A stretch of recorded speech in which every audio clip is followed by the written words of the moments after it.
சம்பளம் வந்த உடனே காசு சிட்டா பறக்குதா? இதையெல்லாம் ஃபாலோ பண்ணுங்க. அப்புறம் பாருங்க, நமக்கெல்லாம் தற்போது மாத சம்பளம் என்பதே எப்படி வருகிறது போகிறது என்று கூட தெரியாத நிலை இருக்கிறது. ஏனென்றால் காசு வந்த கையோடு நாம் எதை வாங்க வேண்டும், வீட்டுக்கு என்ன வாங்கலாம், நமக்கு என்ன வாங்கலாம் என்றுதான் யோசிக்கிறோம். அந்த அளவிற்கு பொருட்கள் வாங்கும் ஆசைகள் மக்களுக்கு அதிகமாகிக் கொண்டே வருகிறது. இதையெல்லாம் எப்படி கட்டுப்படுத்தலாம் என்று பல வழிமுறைகள் இருக்கிறது. வாருங்கள் பார்ப்போம். முதலில் வீட்டு பொருட்களை வாங்க செல்லும் முன் ஒரு பட்டியல் தயாரிப்பது கட்டாயம்.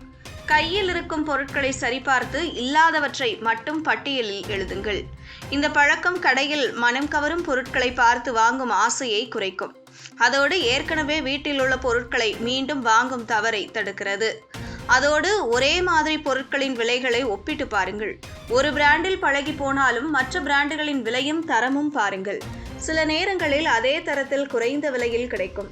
தரமும் விலையும் சரியாக சமநிலைப்படுத்தினால் செலவு தானாக குறையும்.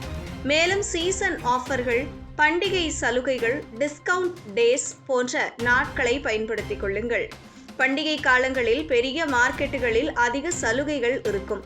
அப்போது தேவையான பொருட்களை குறித்து வைத்துக் கொண்டால் அடுத்த சில மாதங்களுக்கு மீண்டும் வாங்க வேண்டிய அவசியம் இருக்காது.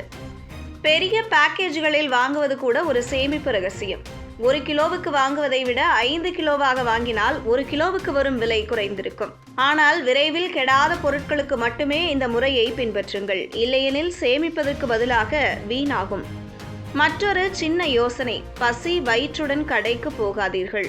பசியாக இருக்கும்போது உணவுப் பொருட்களை பார்த்தால் தேவையற்றவையும் வாங்கும் ஆசை வரும். வீட்டிலேயே சாப்பிட்டு சென்றால் அந்த ஆசை குறையும். இது எளிய ரகசியம்தான், ஆனால் பலருக்கும் தெரியாது. கடைசியாக ஆன்லைன் ஷாப்பிங் ஆப்ஸ்களையும் விலை ஒப்பீட்டு தளங்களையும் பயன்படுத்துங்கள்.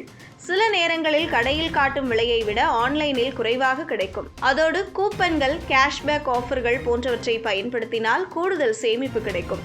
சரியான திட்டமிடலோடு வாங்கும் பழக்கம் வீட்டு கணக்கையும் மன அமைதியையும் காப்பாற்றும். இது மாதிரி சரியாக திட்டமிட்டு நாம் குடும்பத்தை நடத்தினாலே நாம் வாங்கும் சம்பளத்தில் இருந்து அதிகப்படியான பணத்தை சேமித்து வைத்து அதை நல்ல ஒரு விஷயத்திற்காக பயன்படுத்தலாம். இது முக்கியமாக குடும்ப தலைவிகளை மட்டுமே சார்ந்தது.